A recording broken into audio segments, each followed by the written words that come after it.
Isa po mapagpalang araw ang aming ipinaabot sa bawat isa na nakikisama at nakikilahok sa aming pag-aaral ng salita ng Diyos dito sa programang Sulyap sa Katotohanan. Ang programang ito ay programa ng sambahayan na naniniwala na ang matatag na pamilya, pundasyon ay Biblia. Ito ang prinsipyo na nais naming palaging ulit-ulitin sapagkat kung ang sambahayan ay matatag dahil may pananampalataya sa Diyos, may pananalig ang bawat kaanib ng sambahayan, ay magiging matatag at magkakaroon ng pag-asa at ng kapanatagan na hindi tayo pababayaan ng Diyos anuman ang mga bagay na ating harapin sa araw-araw. Kayo po muli ay aming inaanyayahan na samahan kami sa isang maikling pag-aaral at bago tayo tuluyang pumalaot sa ating pag-aaral ay inaanyayahan po namin kayo ng isang maintim na panalangin. Mapagpalang Diyos na nasa mga langit, minsan pa'y inaanyayahan namin ang banal na Espiritu na siyang pumatnubay at gumabay sa amin sa ating pag-aaral ng inyong salita. Pagpalain po ninyo kaming sama-sama. Nawa ang inyong banal na Espiritu ang magbigay ng kaunawaan, siyang sumansala at magtuwid ng aming mga haka upang kumagkagayon hindi kami masisinsay sa pagpapaliwanag ng inyong mga salita. Ingatan po ninyo kami at patnubayan kami sa daan ng katwiran upang ang aming mga buhay ay aming ituon sa pagsunod ng inyong mga banal na kalooban. Ito ang aming samot dalangin sa matamis na pangalan ng aming Panginoong Hesus. Amen.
Sunshine, oh, abide with me.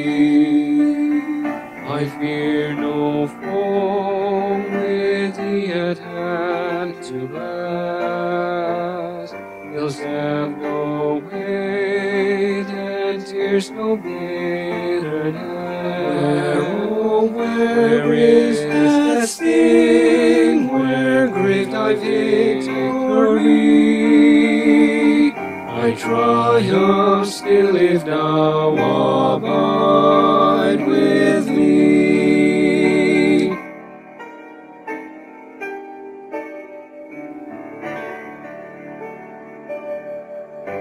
Hold down thy cross before my closing eyes. Shine through the gloom and point me to the skies. And morning breaks and earth's vain shadows flee. In life, in death, in life, in death, in life, in death, O Lord, abide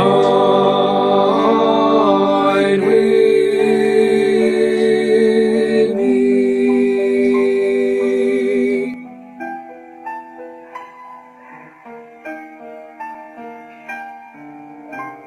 Lord, abide with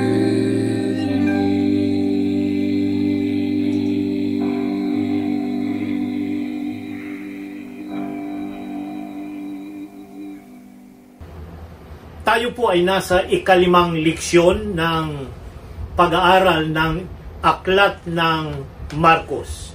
At kagaya ng ating lingguhang ipinatutupad, na unang-unang dapat nating pagtuunan ng pansin ay ang mga talatang dapat ay ating basahin, pagmuni-munian at ating namnamin kung ano ang nilalaman ng mga salita na pinatnubayan at ginabayan ng banal na Espiritu.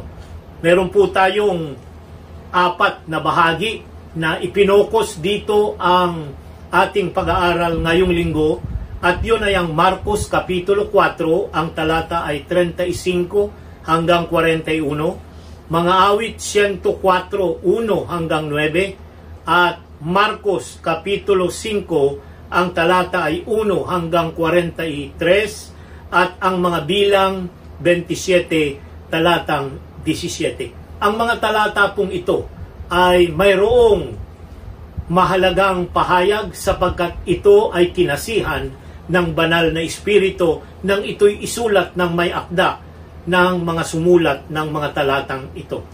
Sa linggong ito, ang ating susing talata o yung sauluhin nating talata ay masusumpungan sa Marcos Kapitulo 5, ang talata ay 19. Ganito po ang sinasabi ng talata. Ngunit tumanggi siya at sinabi sa kanya, umuwi ka sa iyong mga kaibigan at ibalita mo sa kanila ang lahat ng ginawa ng Panginoon para sa iyo at kung paano kinaawaan ka niya. Narito ang tala ni Apostol Marcos sa mga pangungusap ng ating Panginoong Hesus pagkatapos na kanyang pagalingin at paalisin ang masamang espiritu sa isang lalaki na sinaniban nito. Mahirap ang kanyang naging katatayuan samantalang siya'y hinahalihan ng masamang espiritu. Subalit nung siya'y manumbalik sa kanyang normal na pagkatao at nakilala niya ang ating Panginoong Hesus, nagsumamo siya na sumama siya sa Panginoon, subalit hindi siya tinanggap. Tinanggihan ng Panginoon ang kanyang alok na sumunod sa kanya, bagkos kanyang ibinilin na siya ay umuwi sa kanyang mga kaibigan at ibalita sa kanila ang lahat ng ginawa ng Panginoon kung paano kinaawaan siya ng Panginoon. Papansinin po ninyo na pagkatapos ang isang tao'y mabago, maalis ang kasalanan, maalis ang masamang espiritu sa kanyang buhay, inaatasan tayo na ibahagi ang napakabuting ginawa ng Diyos sa ating mga buhay upang kung magkagayon, mas marami ang makaranas ng pagbabago sa pamamagitan ng ating mga patutuo, kagaya ng patutuo ng lalaking inaalihan ng masamang espiritu. Ngayong linggo, ang ating pag-aaral ay pinamagatang mga himala sa palibot ng lawa.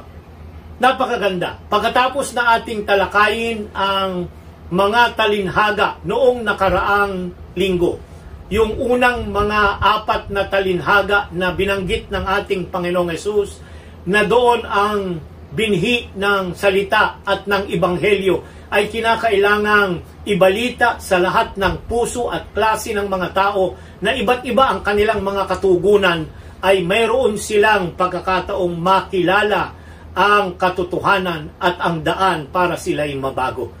Itinuturo nung nakaraang leksyon na ang bawat tao ay mayroong karapatang makinig at tumubo ang binhi ng katotohanan, at sa paglipas ng panahon sa pamamagitan ng banal na Espiritu ay maaari silang tumugon, bagamat iba't iba ang klase ng mga puso na binabagsakan o tinutubuan ng binhi ng salita ng Diyos. Ngayong linggo ay ating pinag-usapan ang mga himala ng ating Panginoong Hesus. Marahil ay nagtatanong tayo kung pag sinabi nating himala, ano bang ibig sabihin natin? Miracle. Merong isa akong nabasang manunulat, ang sabi niya, ang miracle o himala ay isang espesyal na gawa ng Diyos sa espesyal na tao, na mga tao, para sa isang espesyal na layunin. Papansinin po ninyo, mayroong purpose ang himala na ginagawa ng Diyos sa espesyal na mga tao na kanyang pinipili upang gampanan ang mga, papansinin ninyo, hindi niya pinagaling ang lahat ng mga may sakit doon sa Israel ng panahon yun. Pili ang kanyang mga pinagaling. Hindi rin siya bumuhay ng mga patay. Lahat ng mga patay ay kanyang binuhay. Kundi tatatlo lamang sa Ebanghelyo, makikita natin ang talang ito.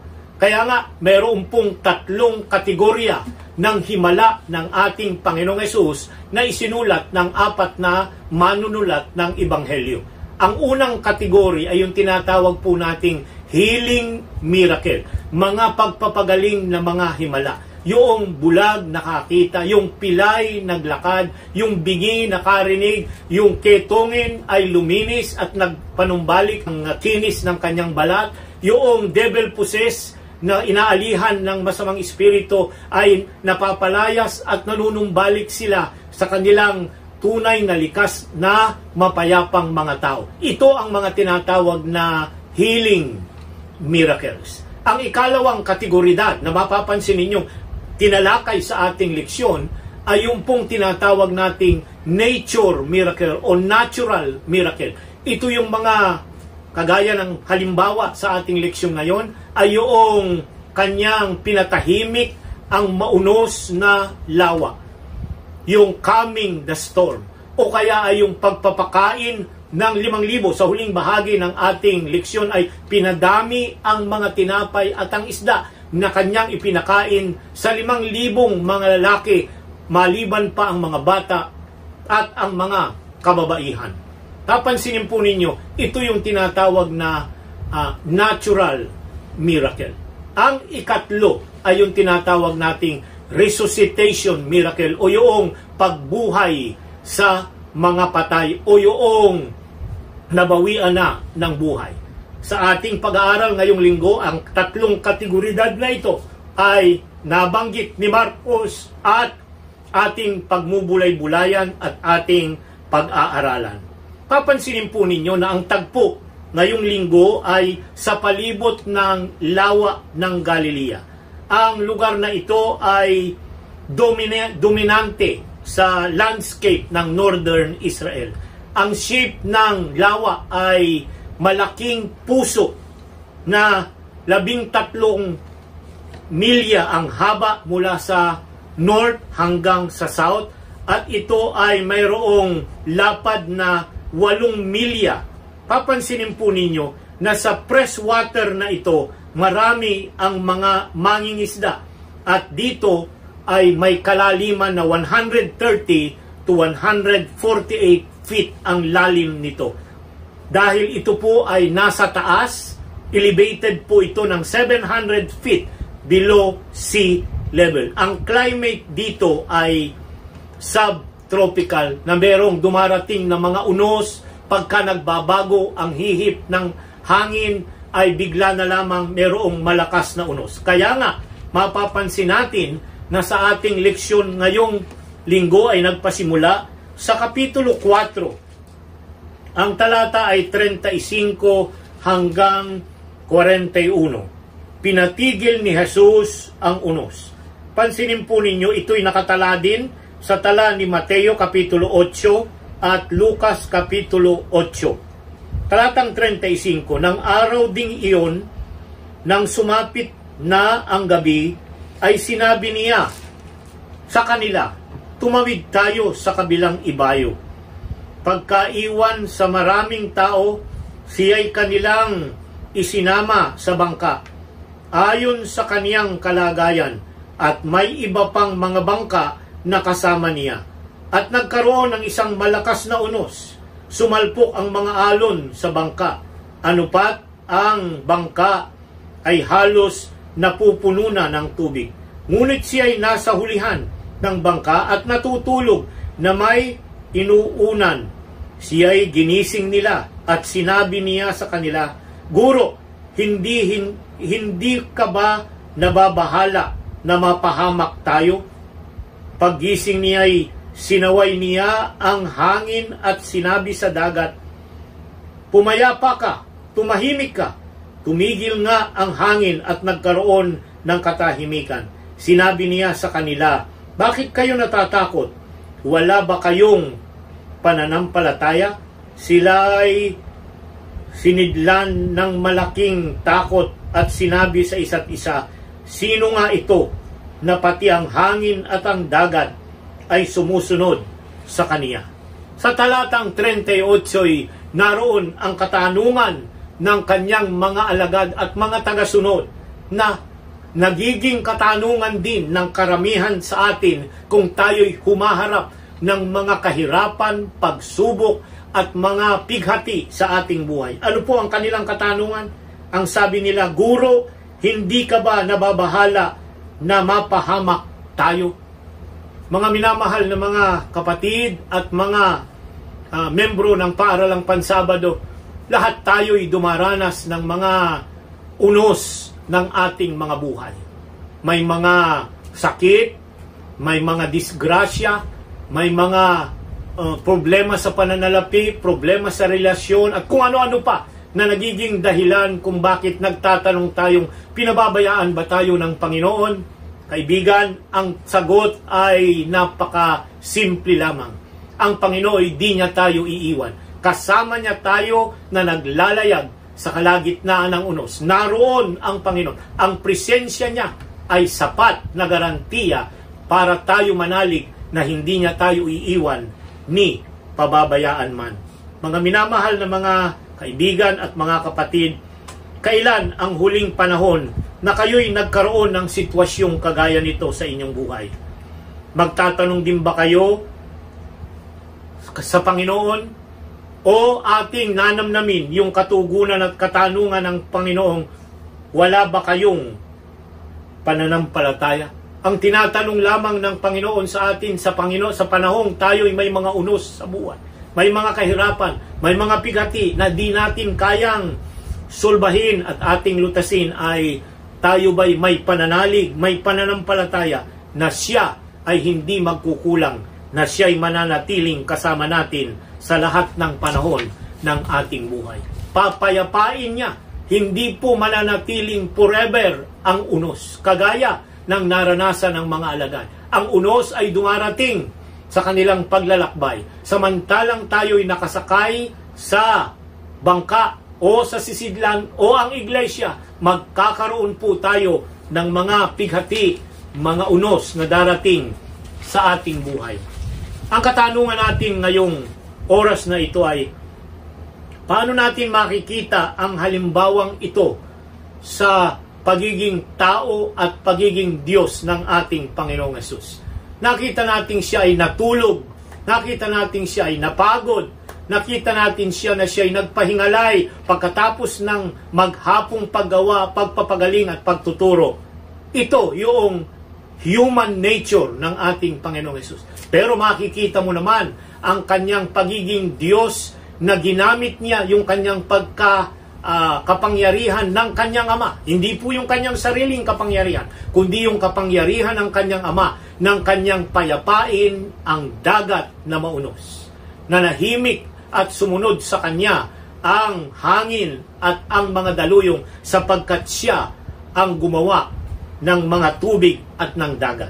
Tatandaan po ninyo, ang ating Panginoong Hesus, ang kanyang pagka-Diyos ay hindi niya ginamit sa ganitong mga kapanahunan, kundi yung kanyang pananalig bilang isang tao sa kanyang Ama ang nagbigay sa kanya ng malaking kapanatagan na hindi rin siya iiwan ni pababayaan man ng kanyang minamahal na Amang nasa langit. Ang susunod na tagpo at istorya ay yung tinatawag nating healing miracle. At ito yung pagpapaalis ng ating Panginoong Hesus sa inaalihan ng masamang mga demonyo ang isang lalaki. Ito po yung nakatala sa Marcos Kapitulo 5, ang talata ay 1 hanggang 20. Inaanyayahan ko po kayong basahin ito ng mataimtim at ating pansinin. Ito'y kasaysayan ng isang lalaki na sinapian ng masamang espiritu. At pag sinabi nating unclean, maruming mga espiritu, ang ginamit po ng banal na kasulatan ay unclean spirit, mga maruming mga espiritu. Bakit po? Sapagkat ito yung mga espiritu na kasama ng dyablo na nahulog mula sa langit nang maghimagsik ang Lucifer at sila'y nanaog dito sa lupa. 2,000 ang mga baboy na naroon na sinapian ng mga masasamang espiritong ito. Napapansinin po ninyo, ang istoryang ito ay puno ng mga maraming mga maruruming mga bagay. Unang-una, marumi ang tinitirahan ng lalaking sinasapian. Siya'y nasa mga libingan at dun sa libingan ay may mga patay. Ang patay ay mga unclean. Kaya nga yung lugar na yon na pinaglilibingan ay maruruming mga lugar. Ikalawa ay kanyang sinusugat ang kanyang sarili. Ang sabi doon, ang dugo ay marumi. Isa pang bahagi ng karumihang ipinapakita ng tagpong ito. Makikita rin natin na ang mga baboy na narito ay tinatawag ng banal na kasulatan na mga maruruming klase ng mga hayop.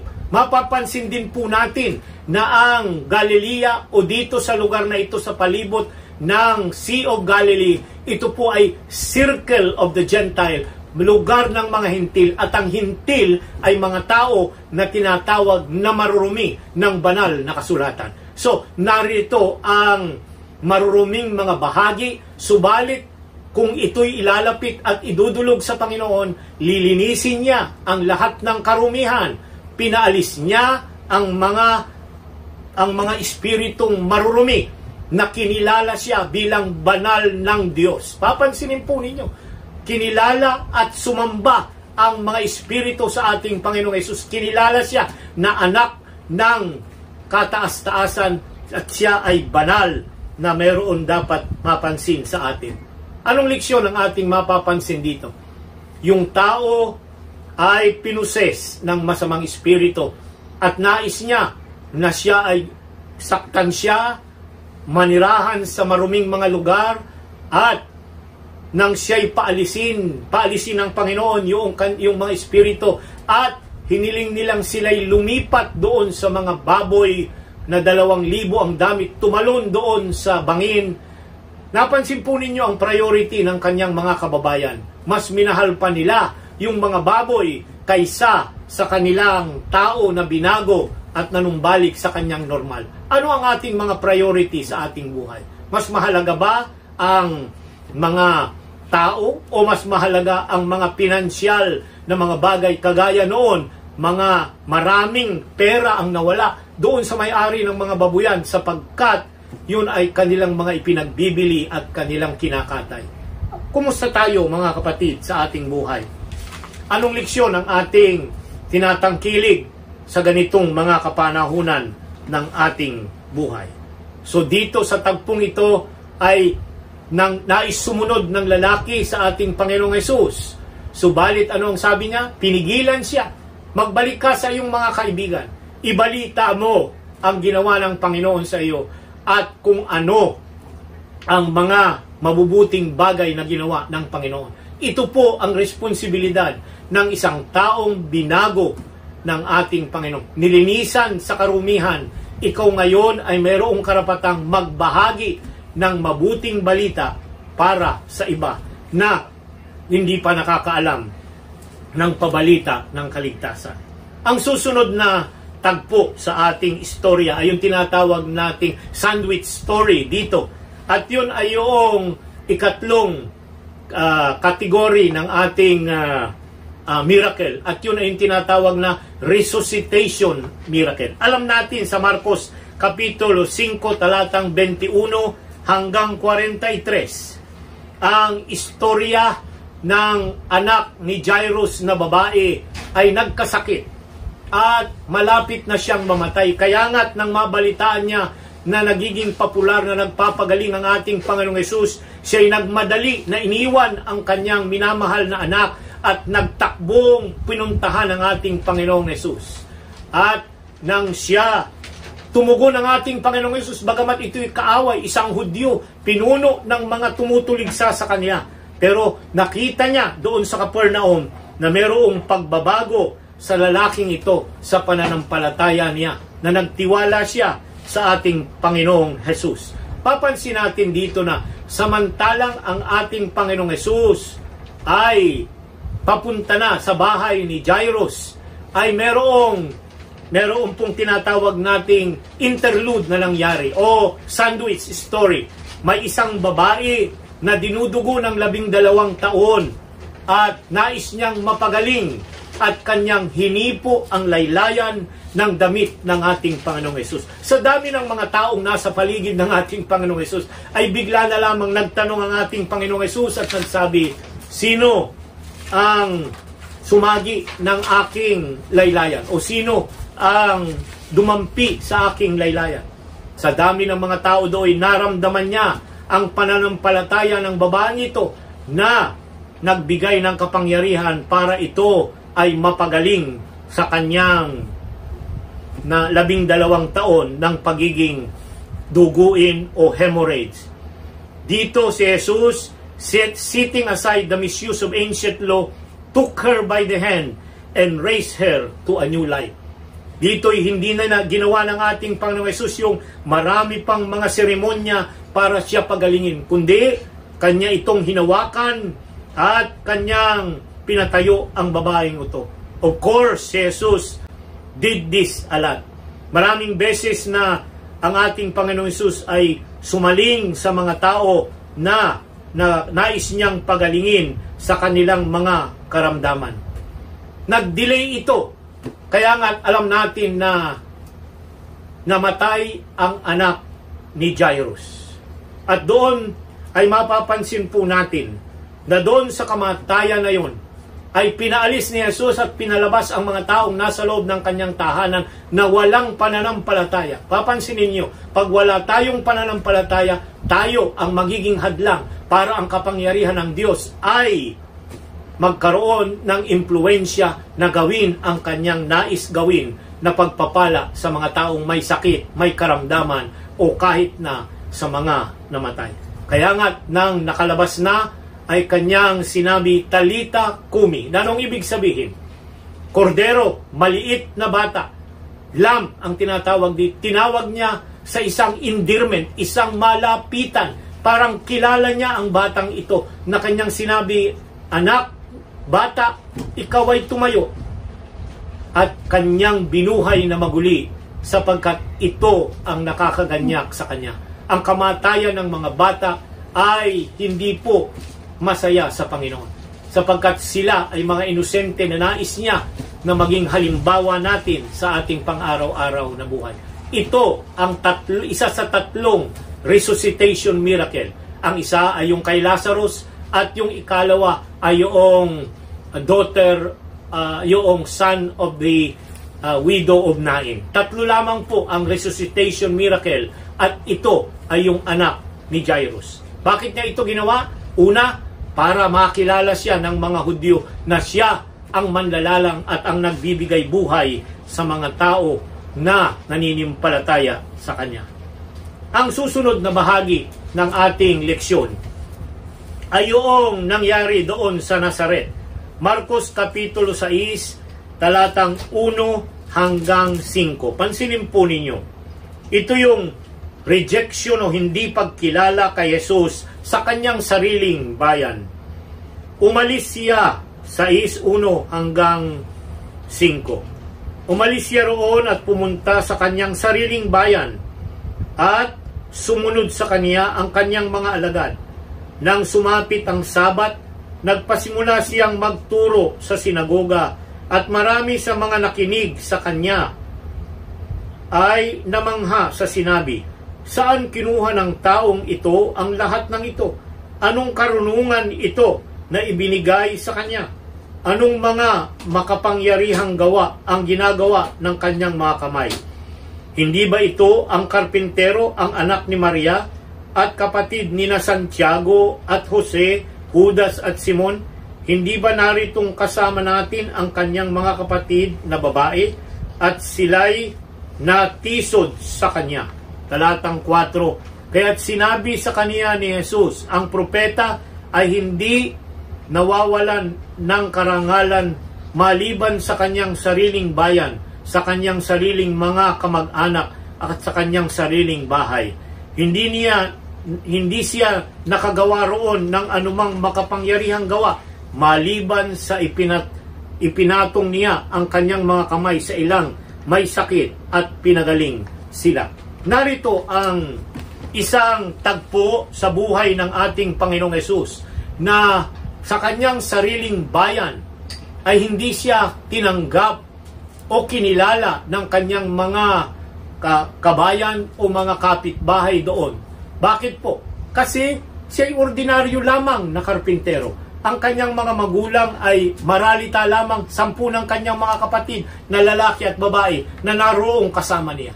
Alam niyo kung minsan napakahirap mangaral doon sa ating mga nakakakilala sa atin. Sapagkat kung minsan nakikita nila kung anong klaseng pamumuhay meron tayo, anuman ang ating mga background at anuman ang ating mga pinag-aralan o anuman ang ating mga ari-arian. Subalit dito'y mapapansin ninyo na ang kawalan ng pagtitiwala ang naging hadlang para makagawa siya ng mga makapangyarihang mga gawa doon sa kanyang sariling bayan. Ganon din sa ating mga manggagawa, kung minsan mas madali pang mangaral sa iba kaysa sa ating mga sariling pamilya, kapitbahay at mga kamag-anak. Bakit po? Sapagkat tinitingnan nila kung sino tayo, ano ang background natin, at ano ang ating mga sambahayan at ano pa ang kanilang mga katatayuan sa buhay.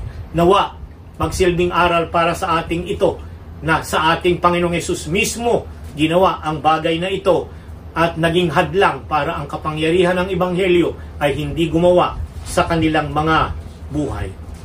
Sa tagpong ito'y ating pong sa huling bahagi ng ating pag-aaral ay mapapansin po ninyo na ang ating Panginoong Hesus ay gumawa ng mga himala, lalong-lalo na yung tinatawag nating feeding of the 5,000.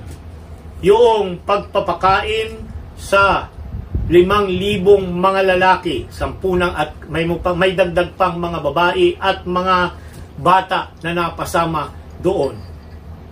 Paano ginawa ito ng Panginoon? Mapapansin po ninyo na ang 5 tinapay at ang 2 isda ay naging pagpapala para sa karamihan. Anong prinsipyo ang ating mapapansin dito?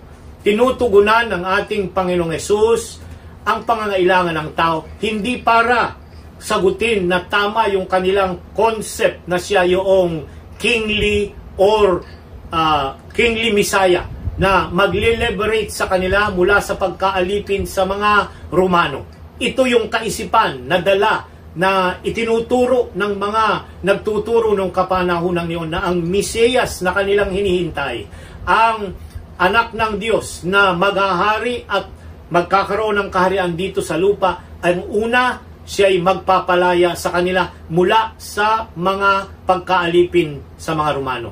Ikalawa, magpapakain sa kanila ng literal na magbibigay ng pagkain. At ang ikatlo, yung magdadala at ipagbabalik ng Davidic Kingdom na maghahari sa balat ng lupa. Ito ay hindi po ang tunay na konsepto ng Mesiyas na dapat nilang tangkiligin. Opo, ang ating Panginoon ay nagbibigay ng mga pangangailangan ng mga tao na nasa kanyang kapaligiran. Subalit, huwag ninyong kalilimutan, ang ating Panginoong Hesus ay nagkatawang tao upang mamatay at tayo'y iligtas. Hindi sa mga military rule ng ating sanlibutan, kundi doon sa dominyo ng kasalanan, at yun ay ang kasalanang bumabalot sa ating mga buhay. Ang ating Panginoong Hesus ay nabayubay doon sa krus bilang nadurog ang kanyang laman at ang kanyang dugo'y nabuhos bilang tinapay at dugo, yung ubas na kumakatawan na magtatanggal ng mga kasalanan ng mga tao. So tatandaan po ninyo, yung mga mirakulong ginawa ng Panginoon na pagpapakain ay hindi po pruweba na siya yung Kingly Messiah, kundi siya po yung Mesiyas, na siya yung tinapay ng buhay, siya rin yung ubas na tubig ng buhay na mag-aalis ng mga kasalanan ng mga tao. Tatandaan po natin, hindi po niya nilabanan ang imperyo ng Romano nang siya'y narito sa lupa. Bagkus, sinunod niya ang batas nito hanggang sa kamatayan. Oo, ang kamatayan doon sa krus. Tayo po ngayon ay dadako na sa pagriripasong muli ng ating pinag-aralan ngayong linggo. Sa ilang buwan na ating napansin at pag-aaral, ang ating Panginoong Hesus ay naging popular doon sa lugar ng Galilea. Subalit maraming mga pagbabago ang mangyayari. Nakita natin siya unang-una was rejected sa ng kanyang sambahayan, at pagkatapos ay rejected ng mga tao doon sa kanyang bayan. Nakita natin dito ang ating Panginoong Hesus na tinutuligsa ng mga religious leader at siya ay itinutuwid ang kanilang mga maling haka. Dito'y napansin natin ng ating Panginoong Hesus ay gumawa ng 3 mga malalaking mga himala dito sa palibot ng lawa. Ano yung mga yon?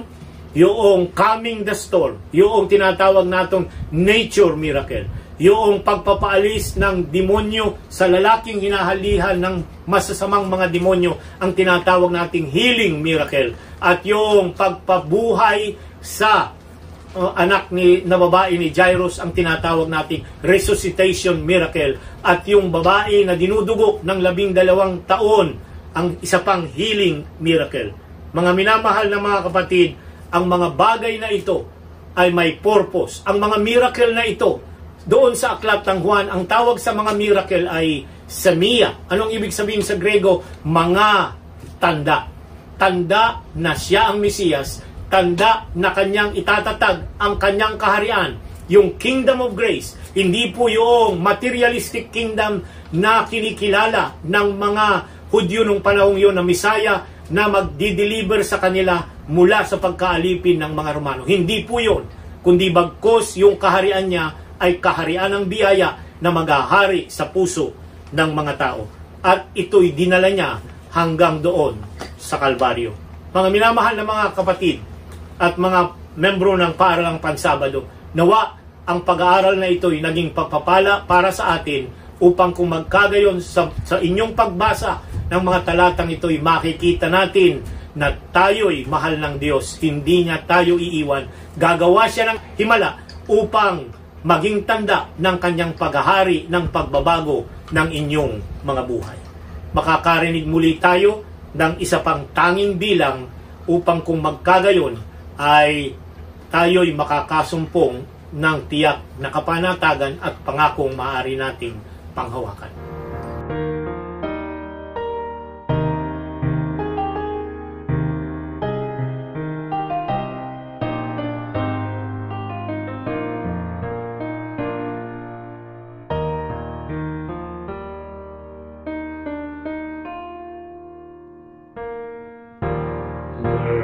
My life be a host for you.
till all that is earth is a voice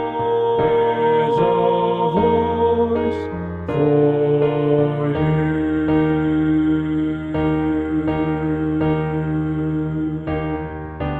I may not speak with tongues of angels, but I long to reflect the love you show. So if I live,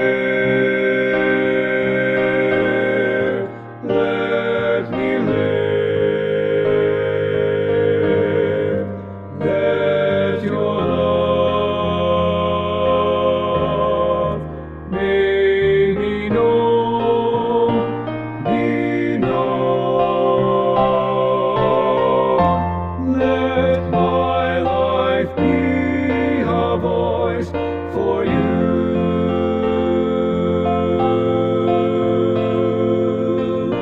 Above the noise, a voice for you. Let my life match your words till all that is heard is a voice for you. Is a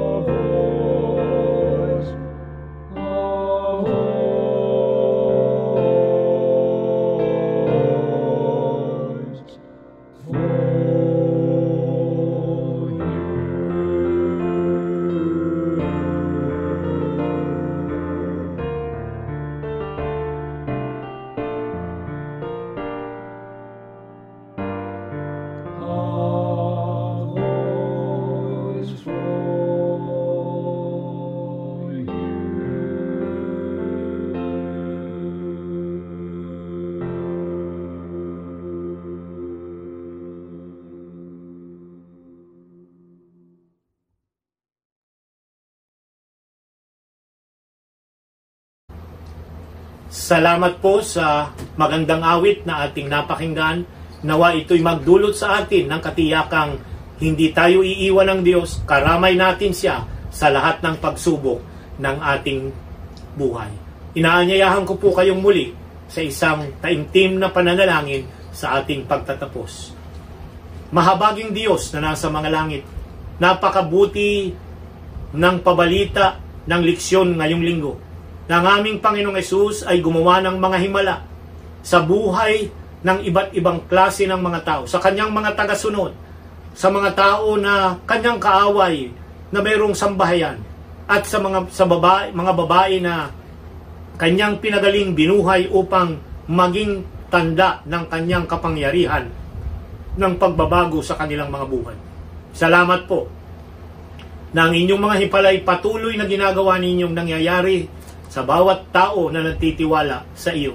Pagpalain po ninyo kami na sa aming muling pagbulay-bulay sa inyong mga salita, ang inyong kapangyarihan ang aming mararanasan, hindi lamang sa natural miracle, hindi lamang sa healing miracle, kundi sa resuscitation miracle na siyang magbibigay sa amin ng katiyakang kung kami may mamatay ngayon, ay meron kaming buhay na walang hanggan kung ang Jesus ay muling magbalik sa alapap ng langit. Nawa ang katiyakang ito'y manatili sa amin ngayon at magpakailanman sa pangalan ni Jesus. Amen. Marami pong salamat sa inyo na mga pumatnubay at nag-aral na kasama namin. Naway maranasan nating muli ang mga himala, hindi lamang ng mga pagpapagaling, kundi ng pagbabago ng ating mga buhay. Tayo'y mapapabanal, matutulad sa buhay ng ating Panginoon. Hanggang sa muli, kayo po'y aming binabati ng isang magandang araw at pagpalain tayo ng Diyos na makapangyarihan sa lahat.